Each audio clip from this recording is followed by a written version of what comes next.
If you're one of those power users, you probably want to skip this one here. And there's a few reasons why. Bad girl, I'm a nice guy. Liquor in my cup, I gotta really toughen up. Yeah, nurse strap.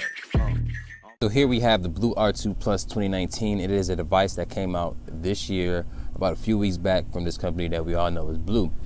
And it's a pretty inexpensive device. It's definitely in the budget category. It has a nice design to it, as you can see. It has like a mirror back finish. And ahead of time, guys, I want to let you know that I'm outside and it's going to be a little bit of noise in the background, but stay with me. Important things to know about this device. Dual cameras in the back, as you can see, 13 megapixels, 2 megapixels, that's the depth sensor, fingerprint scanner, 3000 milliamp hour battery, micro USB charging port on the top, headphone jack is on the top. On the bottom, you got your speaker and your microphone. The front of the device has a 19:9 aspect ratio display. You can actually swipe up and down to activate the full notch there. Resolution is 720 by 1520. It does pretty decent in daylight. You know, it's not bad at all. It's a pretty nice screen to look at.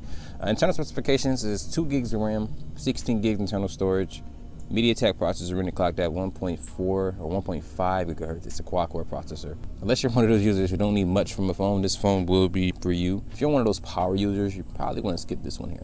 And there's a few reasons why. The first reason why is the battery life on this phone. It doesn't last per se, you know, as much as a 3000 milliamp hour battery should. I would admit this here, that over the past few days, it looks like the battery life has begun to improve. So it might be one of those situations where the phone has to be broken in, you have to use it a few times and discharge it a few times for it to function properly as far as battery life. Another reason I would say to skip this device is because the performance on it isn't the best. Although it does have a quad-core processor that's clocked at 1.5 gigahertz, it's pretty snappy. It does get applications open at a good amount of time. It's just that when it comes to multitasking, me as an Android user, I need a little bit more RAM. So like right now, I'm at a stage where 3 is the bare minimum for me. Now, don't get me wrong, I can still use a phone that has 2 gigs of RAM, but it's not going to be as pleasant as an experience as it would if I had a phone with you know, a little bit more RAM. For it to be a 2 gigabyte of RAM phone, it's still a little bit more laggier than some other phones that I have with the same amount of RAM. That's another reason why I would skip it too.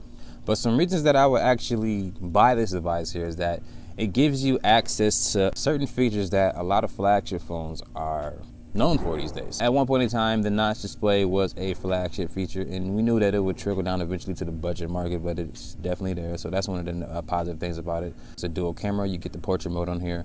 Portrait mode isn't the best, but nonetheless, you do have one on here. Fingerprint scanners on this device. You got an 8 megapixel camera in the front, and you also have what's on this phone here known as the power key.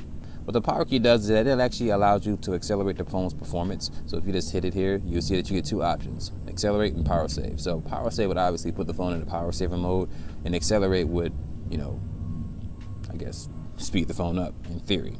So if you hit that there, it will close a lot of the applications that are in the background. It would kill a ton of the processes, basically releasing memory to give the phone, you know, put it in optimal condition to, you know, perform decently for you.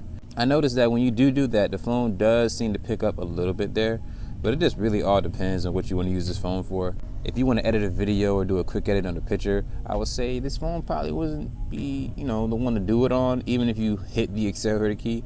But if you're having a little bit of lag here, bouncing back and forth from app to app, and you want to like see if you can help the performance of the phone in that aspect, it may do something, but there's no guarantee.